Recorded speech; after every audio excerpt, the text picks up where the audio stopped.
Ang tunay na lalaki ay hindi yung walang takot. Ang tunay na lalaki ay ang nakatayo pa rin kahit takot na takot.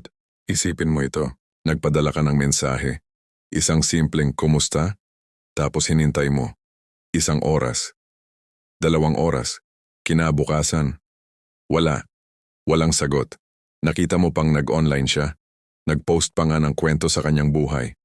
Pero ang mensahe mo, parang hindi niya nakita. Parang hindi ka umiiral. At doon nagsimula ang gulo sa isip mo. Bakit hindi siya nagre-reply? May nagawa ba akong mali? Baka busy lang siya. Oo, busy lang siguro. Pero alam mo sa kaibuturan ng iyong puso, hindi siya busy. Pinipili lang niyang hindi ka pansinin. Masakit, hindi ba? Parang binuhusan ka ng malamig na tubig sa gitna ng ulan. Parang sinuntok ka sa tiyan ng hindi mo inaasahan. At ang pinakamahirap sa lahat, hindi mo maintindihan kung bakit. Dahil kung tutuusin, mabait ka naman. Binigyan mo siya ng atensyon. Pinahalagahan mo siya. Pinakita mo kung gaano mo siya kamahal. Ginawa mo ang lahat ng sinasabi nilang dapat gawin. Naging matapat, naging tapat, naging presente. Pero bakit parang mas lumalayo siya sa tuwing lumalapit ka? Bakit parang nawawalan siya ng interes sa tuwing ipinapakita mo ang iyong interes? Kung nararamdaman mo ito ngayon, kung nakatayo ka sa harap ng telepono mo at nagtatanong kung bakit hindi ka pinapansin ng babaeng gusto mo, makinig ka ng mabuti. Dahil ang sasabihin ko sa iyo ngayon ay magbabago sa lahat ng alam mo tungkol sa pag-ibig, atraksyon, at kung paano dapat ituring ng isang lalaki ang kanyang sarili. Hindi ito tungkol sa paglalaro ng isip. Hindi ito tungkol sa pagmamanipula. Ito ay tungkol sa isang sinaunang karunungan na ilang libong taon nang nagtuturo sa mga lalaki kung paano mabuhay ng may dignidad, kahit sa harap ng pagtanggi. Ang karunungang ito ay nagmula sa mga Stoiko, at ngayon ituturo ko sa iyo kung paano gagamitin ang kanilang mga aral para harapin ang pinakamasakit na karanasan sa pag-ibig, ang hindi pagpansin. Pero bago tayo magpatuloy, tandaan mo ito. Ang layunin natin dito ay hindi para gawing pabor sa iyo ang babae. Hindi para pagsisihan niya ang kanyang ginawa. Hindi para magmakaawa siya na bumalik ka. Ang layunin natin ay mas malaki kaysa roon. Ang layunin natin ay ikaw. Ang iyong halaga, ang iyong kapayapaan, ang iyong pagiging lalaki. Dahil kapag naintindihan mo na kung sino ka talaga, ang tanong na, bakit hindi niya ako pinapansin ay magiging, bakit ko ba siya hinahayaang kontrolin ang aking kapayapaan? Bago natin simulan, nais kong magpasalamat sa mga loyal kong subscribers sa patuloy na pagsuporta sa aking channel. Kayo ang inspirasyon ko sa paggawa ng mga bagong content. Kung bago ka sa channel ko, comment mo na kung taga saan ka. Simulan na natin. Maraming lalaki ang nahuhulog sa bitag na ito. Nakakita sila ng babae, nagustuhan nila. At dahil sa tindi ng kanilang paghanga, ginawa nila ang isang bagay na akala nila ay tama. Ibinuhos nila ang lahat ng kanilang atensyon. Araw-araw na mensahe. Magandang umaga, magandang gabi. Kumain ka na ba? Ingat ka palagi, nandito lang ako para sa iyo. Sa simula mukhang gumagana. Nagre-reply ang babae. Minsan nakangiti pa ang kanyang mga sagot. Minsan nagpapadala rin siya ng mensahe. At dahil dito, akala ng lalaki na nasa tamang landas siya. Pero hindi niya napansin ang pagbabago. Dahan-dahan dumadalang ang mga sagot. Ang dating mahahabang mensahe ay nagiging isang salita lang. Oo. Sige. Haha. Minsan emosyon lang. Minsan wala na talaga. At dito nagsisimula ang problema. Dahil sa halip na huminto at magtanong kung bakit, ang lalaki ay mas lalong nagpupumilit. Mas maraming mensahe. Mas maraming tawag. Mas maraming pagpapakita ng pagmamahal. Baka kailangan ko lang ipakita sa kanya kung gaano ko siya kamahal. Sabi niya sa sarili. Baka kung makita niya ang aking pagsisikap, magbabago ang kanyang isip. Pero ang hindi niya naiintindihan, ang sobrang pagbibigay ay hindi nakakatawag ng atensyon. Ang sobrang pagbibigay ay nakakatakot, hindi dahil masama ang pagmamahal, kundi dahil ang pagmamahal na walang hangganan, walang pakundangan, walang pagpapahalaga sa sarili. Ito ay nagpapakita ng isang bagay na hindi nakakaakit. Kawalan ng halaga sa sarili. Isipin mo ito sa ibang paraan. Kung ikaw ay isang mamimili at may 2 tindahan sa harap mo. Ang una, binubuksan lang ang pinto kapag may espesyal na okasyon. Mahirap makapasok. Kailangan mong maghintay, mag-apply, at patunayan na karapat-dapat ka. Ang pangalawa, laging bukas. Sinusundan ka pa ng tindera. Kuya, bilhin mo na. Kuya, Tingnan mo ito. Kuya, maganda ito sa iyo. Alin ang mas may halaga sa paningin mo? Siyempre ang una, hindi dahil mas maganda ang mga produkto roon, kundi dahil ang kahirapan ng pagkuha ay nagpapataas ng halaga sa ating isipan, ganito rin sa atraksyon. Kapag ibinibigay mo ang iyong sarili ng walang kondisyon, ng walang hamon, ng walang kahit anong dapat pagsikapan, ang mensahe na natatanggap ng kabilang tao ay simple. Hindi ako ganoon kahalaga. Madali lang akong makuha. Madali lang akong iwanan. At sino ba ang gustong makasama ng taong hindi nagpapahalaga sa kanyang sarili? Dito nagkakamali ang karamihan ng lalaki. Akala nila ang susi sa puso ng babae ay ang pagpapakita ng walang hangganang pagmamahal. Pero ang totoo, ang susi ay ang pagpapakita ng halaga. At ang halaga ay nagmumula sa limitasyon. Ang ginto ay mahalaga dahil bihira ito. Ang brilyante ay mahalaga dahil mahirap hukayin. At ikaw ay mahalaga kapag hindi ka madaling makuha. Hindi ito paglalaro, hindi ito pagmamanipula. Ito ay simpleng katotohanan ng kalikasan, pero narito ang mas malalim na problema. Ang karamihan ng lalaki na nagbibigay ng sobrang atensyon ay hindi ginagawa ito dahil sa pagmamahal. Ginagawa nila ito dahil sa takot. Takot na baka hindi sila magustuhan. Takot na baka maiwan sila. Takot na baka hindi sila sapat. At ang takot na ito ang tunay na dahilan kung bakit hindi sila pinapansin. Dahil kapag kumilos ka mula sa takot, nararamdaman ito ng mga tao. Hindi man nila maintindihan kung bakit, pero nararamdaman nila na may mali. Nararamdaman nila na ang iyong pagmamahal ay hindi nagmumula sa lakas, kundi sa kahinaan. At walang gustong makasama ng isang taong kumakapit mula sa kahinaan. Si Epictetus, isa sa mga pinakatanyag na guro ng Stoikismo, ay may sinabi tungkol dito, ang mga bagay na nasa labas ng ating kontrol ay hindi dapat maging dahilan ng ating pagkabalisa. Ang pagtugon ng babae sa iyo, ito ay nasa labas ng iyong kontrol. Ang kanyang pagpili na sumagot o hindi, ito ay nasa labas ng iyong kontrol. Ang kanyang desisyon na magustuhan ka o hindi, ito ay nasa labas ng iyong kontrol. Pero ang iyong reaksyon, ang iyong kapayapaan, ang iyong paningin sa iyong sarili, ito ay nasa iyong mga kamay. At dito nagsisimula ang pagbabago. Ngayon, hayaan mo akong ipakita sa iyo kung gaano kalalim ang sugat na ito. Dahil ang hindi pagpansin ay hindi lang basta masakit. Ito ay nakakasira. Kapag hindi ka pinapansin ng taong gusto mo, ang nangyayari sa iyong isip ay mas masama kaysa sa simpleng lungkot. Una, nagsisimula ang pagdududa sa sarili. Bakit hindi niya ako pinapansin? May mali ba sa akin? Hindi ba ako gwapo? Hindi ba ako interesante? Hindi ba ako sapat? Ang mga tanong na ito ay umiikot sa iyong isip tulad ng isang alon na hindi tumitigil. Gabi-gabi habang nakahiga ka sa iyong kama, naririnig mo ang boses na ito na nagtatanong, ano ang mali sa akin? At dito nagsisimula ang unang kasinungalingan.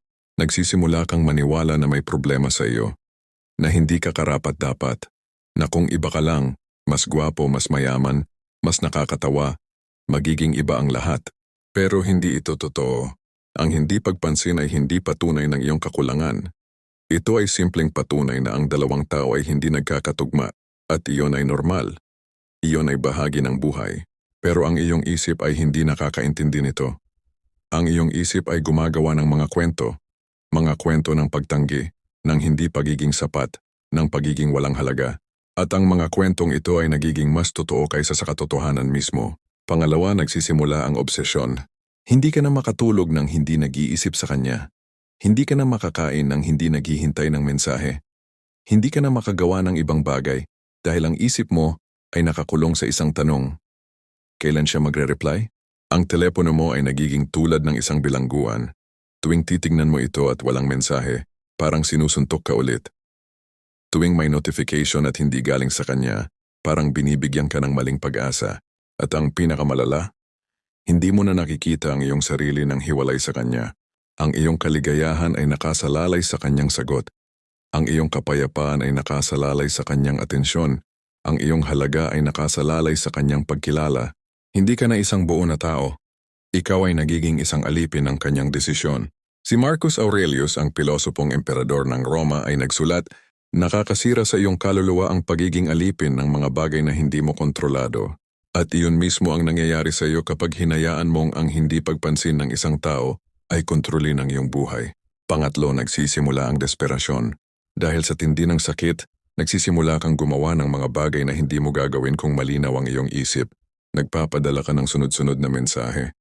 Uy, baka hindi mo nakita yung message ko. Kumusta? Nandito lang ako ha. Miss na kita? Naghahanap ka ng dahilan para makita siya. Pumupunta ka sa mga lugar na alam mong pupuntahan niya. Nagtatanong ka sa mga kaibigan niya tungkol sa kanya. At sa bawat desperadong aksyon mas lalong lumalayo siya. Hindi dahil masama ka, kundi dahil ang desperasyon ay ang pinakahindi nakakakit na katangian ng isang tao. Ang desperasyon ay sumisigaw ng kahinaan, ng kakulangan, ng kawalan ng kontrol sa sarili. At walang tao, lalaki man o babae, ang naakit sa kahinaan. Pang-apat, nagsisimula ang galit. Pagkatapos ng lungkot at desperasyon, darating ang galit. Bakit ganito siya? Pagkatapos ng lahat ng ginawa ko, wala man lang siyang pasasalamat, wala man lang siyang respeto, nagsisimula kang magalit. Sa kanya, sa sitwasyon, sa iyong sarili. Nagsisimula kang mag-isip ng mga paraan para saktan siya tulad ng pagsakit niya sa iyo. Baka kung makita niya akong masaya kasama ng iba, magseselos siya. Baka kung hindi ko na siya pansinin, magmamakaawa siya. Baka kung ipakita ko sa kanya kung ano ang naiwala niya, magsisisi siya. Pero ang galit na ito ay hindi solusyon. Ito ay isa pang bilangguan. Dahil kapag ang iyong mga aksyon ay ginagabayan ng pagnanais na saktan ang iba o patunayan ang iyong sarili sa kanila, ikaw pa rin ang alipin. Ikaw pa rin ang kontrolado. Ikaw pa rin ang nakasalalay sa kanyang reaksyon. Ang tunay na kalayaan ay hindi ang pagganti. Ang tunay na kalayaan ay ang hindi na pagkagusto kung ano ang iniisip niya. At dito tayo napupunta sa pinakamasakit na bahagi. Ang siklo, lungkot, desperasyon, galit, pagbabalik sa lungkot. Ito ay umiikot at umiikot, tulad ng isang gulong na walang patutunguhan. At sa bawat pag-ikot, nawawalan ka ng bahagi ng iyong sarili. Nawawala ang iyong kapayapaan. Nawawala ang iyong pokus. Nawawala ang iyong paniniwala sa iyong sarili. At ang pinakamalungkot sa lahat, ang babae na hindi ka pinapansin. Malamang hindi niya alam ang lahat ng ito. Malamang hindi niya naiisip ang sakit na nararamdaman mo. Malamang nakalimutan na niya ang mensahe na nagpadala ka. Pero ikaw ay namamatay sa loob. At iyon ang pinakamasakit na katotohanan. Ang sakit na nararamdaman mo ay hindi galing sa kanya. Ang sakit ay galing sa iyo, sa iyong pagpili na bigyan siya ng kapangyarihang saktan ka. Si Seneca, isa pang dakilang stoiko, ay nagsulat, hindi tayo nasasaktan ng mga bagay mismo kundi ng ating paghuhusga sa mga bagay na iyon. Ang hindi niya pagpansin sa iyo ay isang katotohanan lang. Isang simpleng pangyayari. Walang kulay, walang kahulugan, walang kapangyarihan. Pero ang iyong isip ang nagbigay ng kulay, ng kahulugan, ng kapangyarihan. Ang iyong isip ang nagsabi na ang hindi niya pagpansin ay nangangahulugang hindi ka sapat. Ang iyong isip ang nagsabi na ang kanyang katahimikan ay nangangahulugang walang halaga ka. Ang iyong isip ang nagsabi na ang kanyang pagtanggi ay nangangahulugang wala kang karapatan sa pagmamahal. Pero lahat ng ito ay mga kwento lang. Mga kwento na ikaw mismo ang sumulat. At kung ikaw ang sumulat, ikaw din ang may kapangyarihang baguhin ang kwento. Ngayon, ituturo ko sa iyo ang paraan ng mga stoiko. Hindi ito tungkol sa pagpapatay ng iyong emosyon. Hindi ito tungkol sa pagpapanggap na hindi ka nasasaktan. Ang stoikismo ay hindi tungkol sa pagiging walang pakiramdam. Ang stoikismo ay tungkol sa pagpili ng iyong reaksyon. Tungkol sa paghahari sa iyong sarili.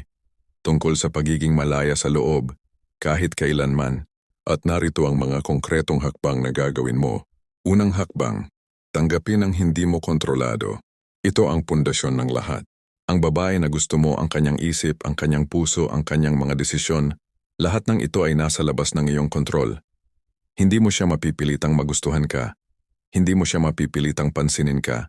Hindi mo siya mapipilitang mahalin ka.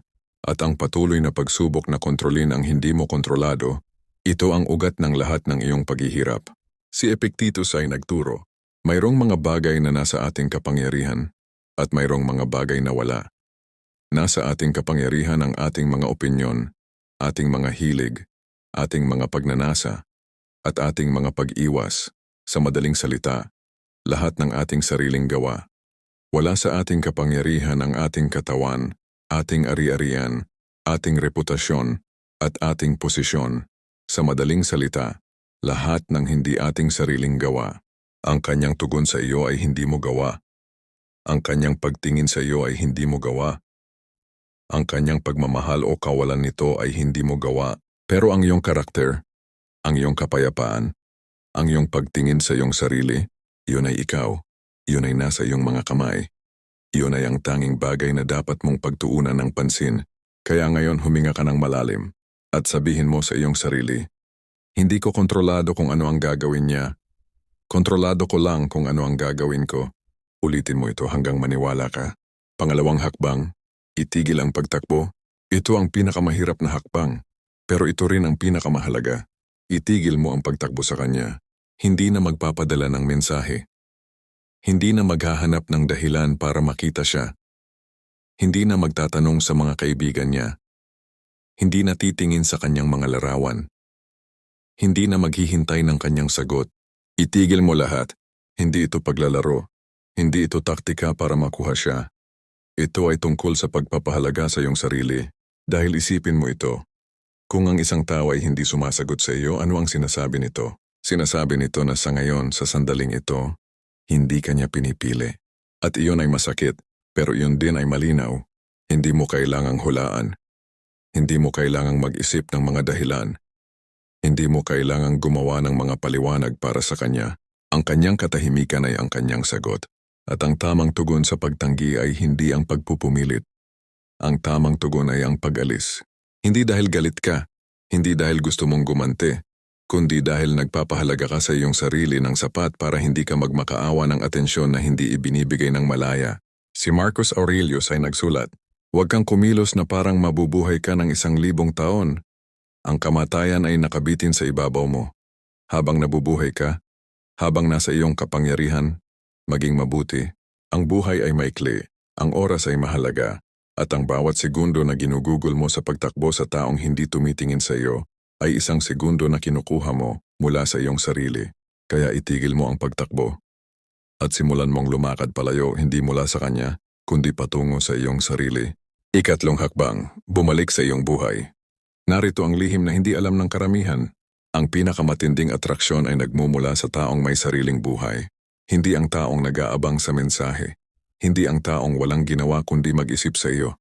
Kundi ang taong may mga pangarap, may mga layunin, may mga bagay na mas malaki kaysa sa pag-ibig. Kaya ngayon tanungin mo ang iyong sarili, ano ang mga bagay na mahalaga sa akin bukod sa kanya? Baka may pangarap kang hindi mo pa sinisimulan. Baka may kasanayan na gusto mong matutunan. Baka may mga kaibigan na matagal mo nang hindi nakakausap. Baka may mga proyekto na hinintay mo ang tamang panahon. Ang tamang panahon ay ngayon. Bumalik ka sa gym. Bumalik ka sa iyong mga libro. Bumalik ka sa iyong mga hilig. Bumalik ka sa mga bagay na nagbibigay sa iyo ng kahulugan bago ka siya nakilala. Dahil narito ang katotohanan. Bago siya dumating sa iyong buhay, nabubuhay ka na. May mga araw na masaya ka kahit wala siya. May mga gabi na mapayapa ka kahit hindi mo siya kilala. Ang pagdating niya ay hindi nagbigay sa iyo ng buhay. Ang pag-alis niya ay hindi dapat mag-alis ng iyong buhay.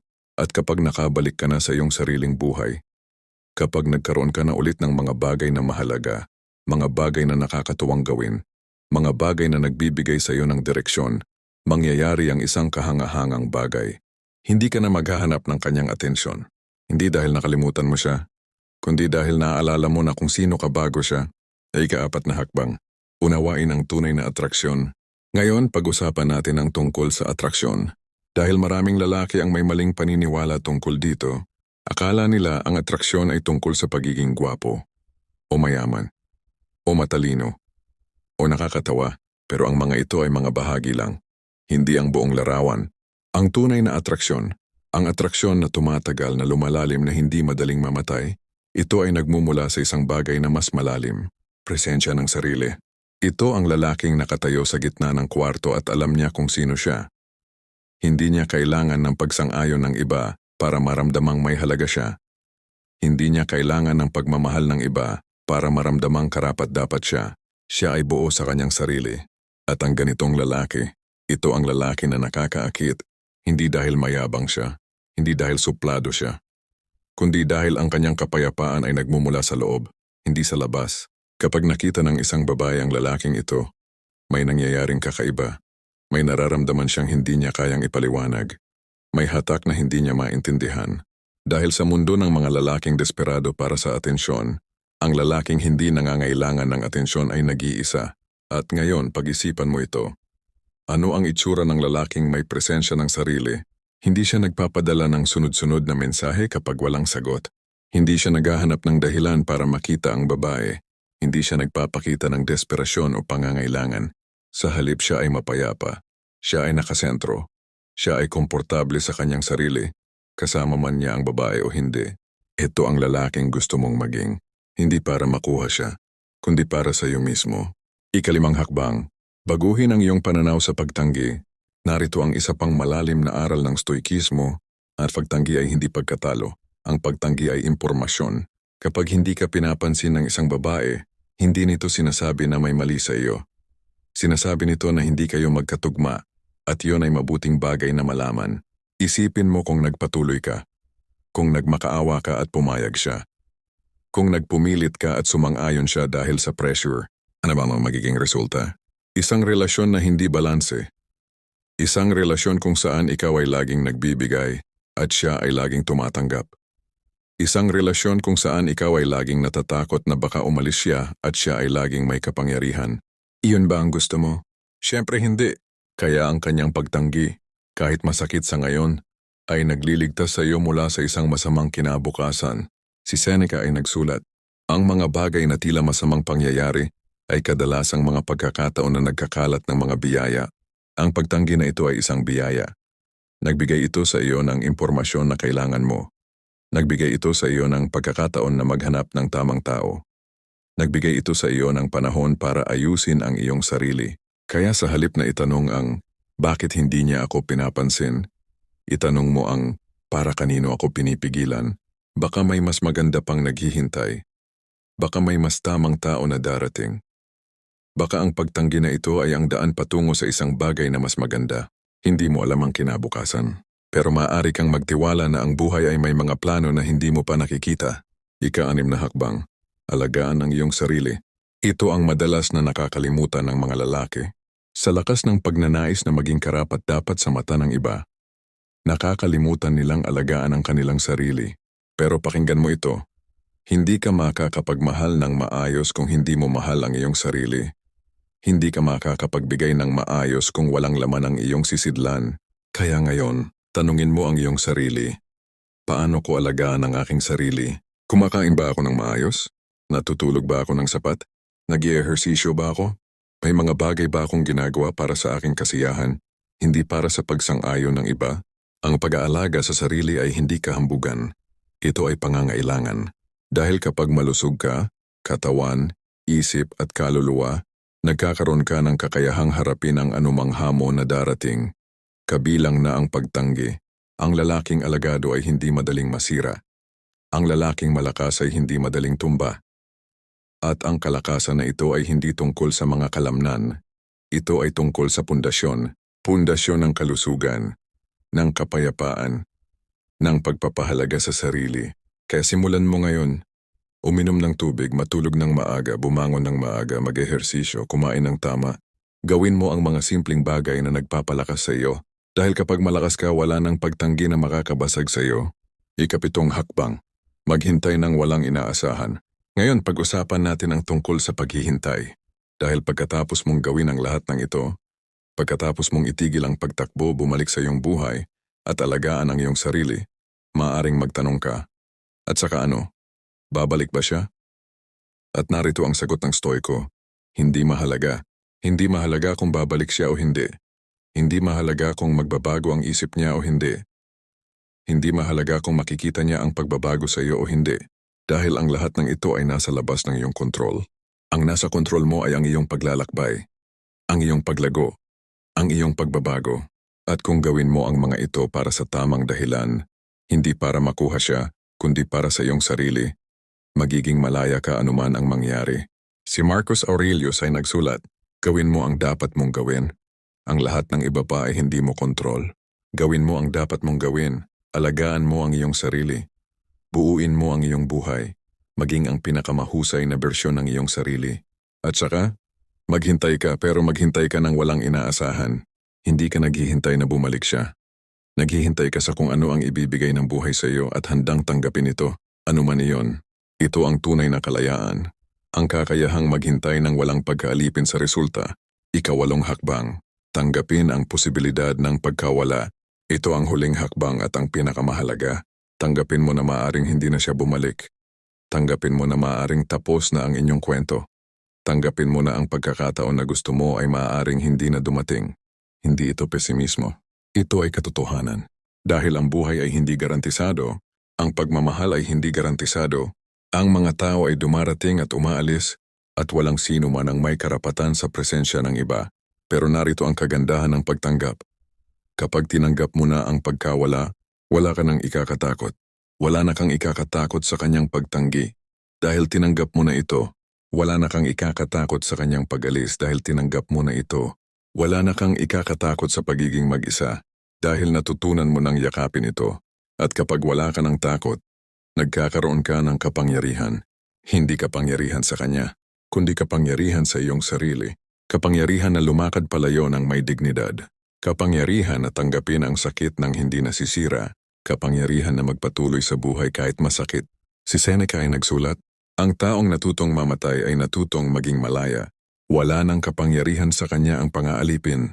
Kapag tinanggap mo na ang pinakamasamang maaaring mangyari ang pagkawala-wala nang makakapigil sa iyo, wala nang makakakontrol sa iyo, wala nang makakagapos sa iyo, ikaw ay malaya. Ngayon pagsamahin natin ng lahat, isipin mo ang isang lalaki na ginawa ang lahat ng ito. Tinanggap niya ang hindi niya kontrolado. Itinigil niya ang pagtakbo sa babaeng hindi siya pinapansin. Bumalik siya sa kanyang sariling buhay, sa kanyang mga pangarap, kanyang mga layunin, kanyang mga hilig. Hindi na siya nagpapadala ng desperadong mensahe. Hindi na siya naghihintay ng sagot na maaring hindi na dumating. Hindi na siya nabubuhay para sa pagsangayon ng iba. Sa halip siya ay nakasentro. Siya ay mapayapa. Siya ay buo sa kanyang sarili. At alam mo ang nakakatawa? Ito mismo ang lalaki na nakakaakit. Hindi dahil may taktika siya. Hindi dahil may laro siya. Kundi dahil ang kanyang kapayapaan ay tunay. Ang kanyang kalakasan ay hindi peke. Ang kanyang halaga ay hindi nakasalalay sa pagkilala ng iba. Siya ay lalaki, hindi dahil may babae siyang kasama, kundi dahil may sarili siyang tinatayuan. At kung bumalik man ang babae, kung makita niya ang pagbabago at magustuhan niya ito, mabuti. Pero kung hindi, mabuti rin. Dahil ang lalaking ito ay hindi nakasalalay sa kanya para sa kanyang kaligayahan. Ang lalaking ito ay nakakahanap ng kaligayahan sa loob, hindi sa labas. Ito ang aral ng mga Stoiko. Hindi tungkol sa pagiging manhid. Hindi tungkol sa pagiging malamig. Kundi tungkol sa pagiging malakas sa loob kahit mahina sa labas. At ngayon tanungin mo ang iyong sarili. Handa ka na bang maging ganitong lalaki? Handa ka na bang itigil ang pagtakbo sa mga taong hindi tumitingin sa iyo? Handa ka na bang buuin ang iyong buhay para sa iyong sarili? Hindi para sa pagsang-ayon ng iba? Handa ka na bang maging malaya, tunay na malaya sa mga taong pinili kang iwanan? Kung oo ang sagot mo, nagsisimula na ang iyong paglalakbay. At ito ay isang paglalakbay na hindi madali, pero isang paglalakbay na sulit. Bago tayo magwakas, may isang huling katotohanan na kailangan mong marinig. Ang babae na hindi ka pinapansin ngayon, siya ay isang tao rin. May mga takot siya, may mga pangamba siya, may mga dahilan siya na maaaring hindi mo maintindihan. Maaaring hindi kanya pinapansin dahil may ibang problema siya. Maaaring may nangyari sa kanyang buhay na hindi mo alam. Maaaring hindi pa siya handa para sa anumang bagay, hindi dahil sa iyo, kundi dahil sa kanyang sarili. Hindi ito nagbabago ng iyong dapat gawin. Hindi ka pa rin dapat tumakbo sa kanya. Hindi ka pa rin dapat magmakaawa ng atensyon. Pero ito ay nagpapaalala sa iyo na ang mundo ay hindi umiikot sa iyo. Ang kanyang desisyon na hindi ka pansinin ay hindi personal na atake sa iyo. Ito ay simpleng desisyon niya. At tulad ng iyong mga desisyon, ito ay galing sa kanyang sariling buhay, sariling sitwasyon, sariling mga dahilan. Kaya habang inaayos mo ang iyong sarili, habang binubuo mo ang iyong buhay, huwag kang magalit sa kanya. Huwag kang maghiganti. Huwag kang umasa na magdusa siya. Sa halip, magpasalamat ka. Magpasalamat ka dahil binigyan ka niya ng pagkakataong lumago. Dahil ipinakita niya sa iyo kung ano ang kailangan mong ayusin sa iyong sarili. Dahil sa pamamagitan ng kanyang pagtanggi, natagpuan mo ang daan pabalik sa iyong sarili. Ito ay hindi madaling gawin. Ang magpasalamat sa gitna ng sakit ay isa sa pinakamahirap na bagay, pero ito rin ang isa sa pinakamalakas. Dahil kapag nagawa mo itong magpasalamat sa gitna ng pagtanggi, Wala nang anumang bagay ang makakabasag sa iyo. Kung umabot ka hanggang dito, ibig sabihin ay seryoso ka. Seryoso ka sa pagbabago. Seryoso ka sa paglago. Seryoso ka sa pagiging lalaking hindi kontrolado ng pagtanggi. Kaya ngayon, bibigyan kita ng mga konkretong hakbang na gagawin mo pagkatapos ng video na ito. Una, burahin mo ang lahat ng mensahe na hindi pa nasasagot. Hindi mo na kailangan ang mga iyon. Hindi mo na kailangan na paalalahanan ang iyong sarili ng pagtanggi. Pangalawa, isulat mo sa papel ang 5 bagay na mahalaga sa iyo bukod sa kanya. 5 pangarap. 5 layunin. 5 bagay na nagbibigay kahulugan sa iyong buhay. At sa susunod na linggo, simulan mo ang isa sa mga iyon. Pangatlo, araw-araw sa loob ng 30 araw gumising ka at sabihin mo sa iyong sarili, ang aking halaga ay hindi nakasalalay sa pagkilala ng iba. Ako ay sapat, kahit mag-isa. Pang-apat, kapag nais mong magpadala ng mensahe sa kanya, huwag. Sa halip, isulat mo sa papel kung ano ang gusto mong sabihin at saka basahin mo ito pagkatapos ng 1 oras. Karamihan sa mga pagkakataon, mauunawaan mo na hindi mo ito kailangan. Panlima, huwag kang magtago mula sa sakit. Huwag kang magpanggap na okay ka kung hindi ka okay. Hayaan mong masaktan ka, pero habang nasasaktan ka, patuloy ka ring gumalaw. Patuloy kang bumuo ng iyong buhay.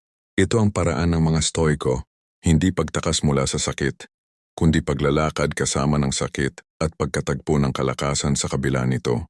At isang araw kapag tumingin ka sa salamin, makikita mo ang isang lalaking kakaiba. Hindi ang lalaking nagmamakaawa ng atensyon. Hindi ang lalaking natatakot sa pagtanggi, kundi ang lalaking nakatayo sa sariling paa, may sariling direksyon, may sariling halaga. Iyan ang lalaking gusto mong maging. At ngayon, may pagkakataon ka na simulan ng paglalakbay patungo sa kanya. Kung nakatulong sa iyo ang video na ito, mag-subscribe ka sa channel na ito.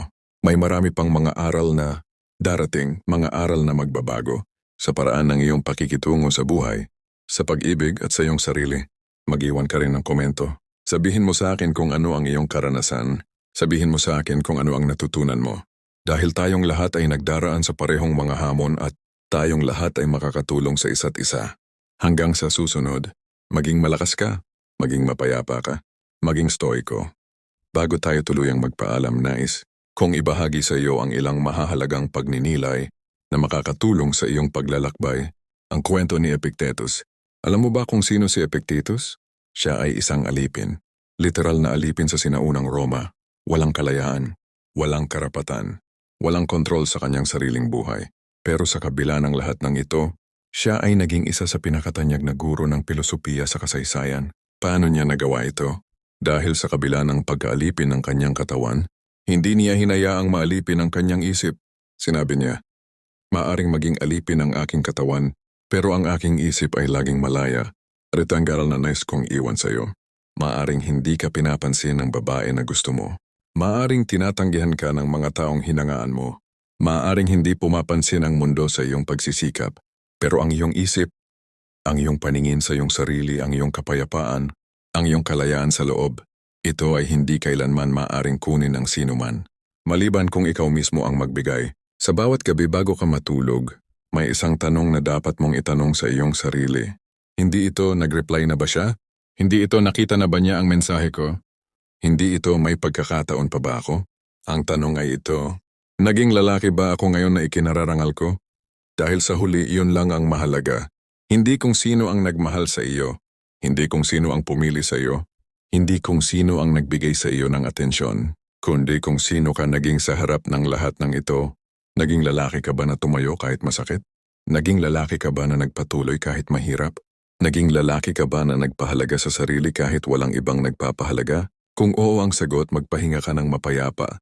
Kung hindi, may pagkakataon ka pa bukas. May isang bagay na madalas nating kinakalimutan sa gitna ng sakit. Ang panahon ay gumagalaw. Ang sakit na nararamdaman mo ngayon, ang tindi nito, ang bigat nito, ang pakiramdam na parang hindi mo makakaya, ito ay hindi permanente. 1 buwan mula ngayon, mas magaan na ito. 6 na buwan mula ngayon, maaari mo nang tingnan ito nang hindi nasasaktan. 1 taon mula ngayon, maaaring magiging aral na lang ito. 1 kabanata sa iyong kwento na nagturo sa iyo kung paano maging mas malakas. Si Marcus Aurelius ay may sinabi tungkol dito.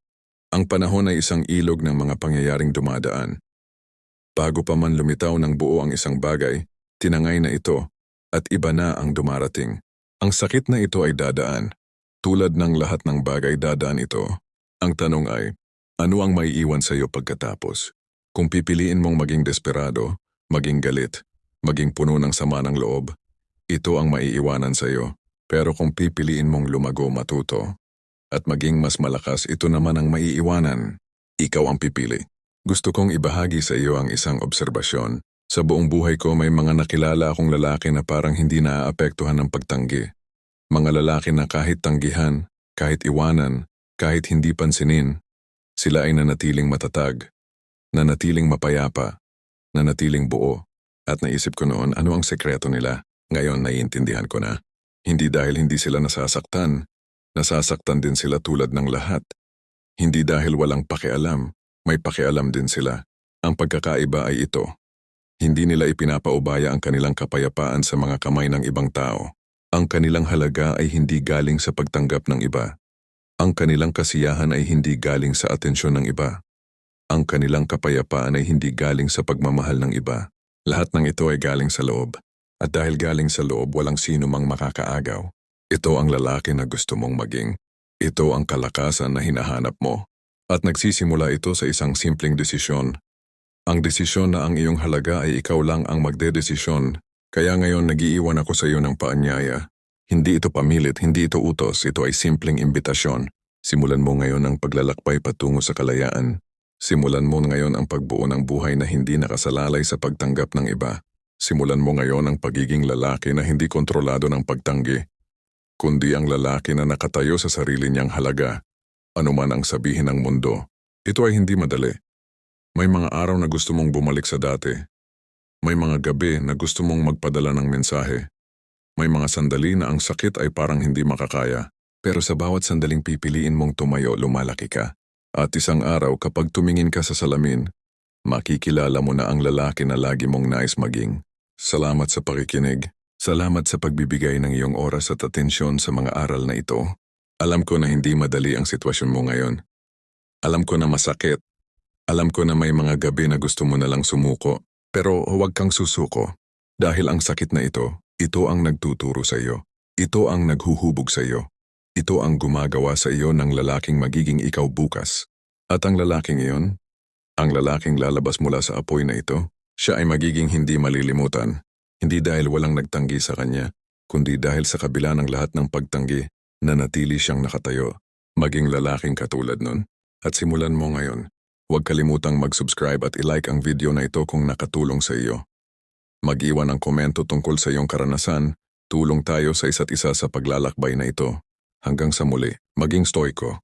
Para sa mga naghahanap ng praktikal na gabay, narito ang mga paalala na maaari mong basahin tuwing umaga. Unang paalala, ang aking halaga ay hindi nakasalalay sa opinyon ng sinuman. Ako ang nagdedesisyon kung sino ako. Pangalawang paalala, hindi ko kontrolado kung paano ako tratuhin ng iba. Kontrolado ko lang kung paano ko tratuhin ang aking sarili. Pangatlong paalala, ang pagtanggi ay hindi katapusan, ito ay simula ng bagong kabanata. Pang-apat na paalala, hindi ako nabubuhay para sa pagsang-ayon ng iba. Nabubuhay ako para sa layunin na mas malaki kaysa sa pag-ibig ng sinuman. Panlimang paalala, ngayong araw pipiliin kong maging malakas, hindi para sa kanya, para sa akin. Basahin mo ito tuwing umaga. Isulat mo sa papel at idikit sa iyong salamin. Ulitin mo hanggang maniwala ka. Dahil ang paniniwala ay nagsisimula sa paulit-ulit na pagsasabi, hanggang ang mga salita ay maging bahagi ng iyong pagkatao.